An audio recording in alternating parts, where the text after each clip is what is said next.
Well, I remember I joined the National Guard when I was 17, and that was my first service to my country. And my mom and dad were very cooperative in allowing me to join at that particular time. Then when I got through high school, spent a couple of years in college, I decided that I was going to join the Armed Forces, and my brother was in the Navy, and he encouraged me to join the Navy, so I did. And was in the Navy from '59 to '64, I guess it was, and did my training at Great Lakes, and then out of there I was shipped out to the South Pacific. But my first station was on the USS Cowish, which was an oiler, and I got on there because my brother was also in the Navy, and we wanted to serve together. And the day we were supposed to leave for Japan, the captain got a call from another captain and said, we need an interior communications technician. And he said, well, I just have to have one on board that maybe you can use. So I got transferred to an LST, and that's where I spent the rest of my time. But I never will forget one of the most memorable experiences I think that I had while I was in the Navy was when I went aboard this LST, the captain called me to his quarters, and I went up to his quarters, and he presented me with a beautiful radio that he had just got given to him by someone who had made it in the Philippines. Beautiful case. The radio was just, it was just in a beautiful encasement. And he said, I want you to unpack this and hook it up in my quarters. And so I did that, and turned it on, and it didn't work. And I kept fiddling around with it. It wouldn't work, it wouldn't work. And all of a sudden, the captain says, shut it off, shut it off, shut it off. And when I looked around, the radio was going up in smoke. It was going up in flames. And what had happened is I didn't realize it because I was just out of school, and basically all I had was theory, you know, and not much experience. But what I had done is I had hooked that radio into a power source that was different than the radio was wired to. And so from that day on, I had it pretty easy. The captain didn't call on me to do anything else.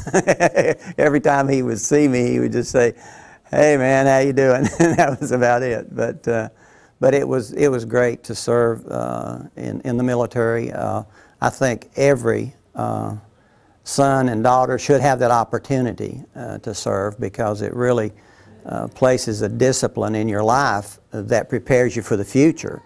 And some of the things that I learned in the military and in the service to my country has carried through in my personal life also. It's been a tremendous help to me as far as serving on the Board of County Commissioners here in Osceola County, because you really have to discipline your life, and I believe that leaders should be held to a higher standard of accountability than anyone else. So it's been a tremendous experience, and I really appreciate what the veterans are doing here locally to continue, you know, to allow our kids and our grandkids to somehow experience some of the things of the past that we've experienced. But it's just been a wonderful opportunity. My tour of duty was in Hawaii, which was a tremendous duty there. But the thing I remember about the Hawaiian people, and I was there when Hawaii became a state, and one of the things that impacted me is how gracious and how humble they were, and how welcoming they were, you know, to us who were in the military. Also, I remember how expensive it was to live over there at that time, so I imagine it's a lot more expensive now than it was then. But it was a nice place to serve, a nice duty to serve. Yeah. Well, you know, there's a tremendous advantage to being in military service right now, and I would encourage anyone who doesn't have the means or the opportunity to go to college to join the military first, because if they go serve their country for a while, then there's programs available for them to go to college, continue their education. And we all know that college degrees are very important nowadays, simply because they do give you the opportunity to earn a lot more money than you would if you did not have a college degree. So I would encourage anyone to go into the military if they don't have that opportunity. And I would also encourage anyone who just wants to serve their country, because I don't believe there's any greater place than you can serve than in the military. Because if it wasn't for the military, if it wasn't for the veterans, if it wasn't for those who are willing to serve their country in that capacity, we wouldn't be enjoying the freedom that we enjoy in America today. So they are a part, or could be a part, of preserving our freedom here in America. Well, of course, my father has always been my hero, and it's pretty hard to replace a hero. I just admire my father so much.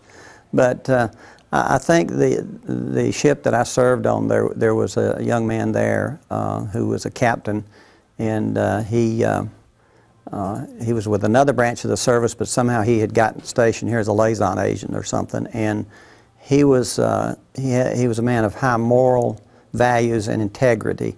And a lot of times in the military, it's very easy to go the other way. And he encouraged me to maintain integrity in my life, no matter what I did. Yep. Well, I think when I was discharged, it was kind of mixed emotions because my brother chose to stay in the service.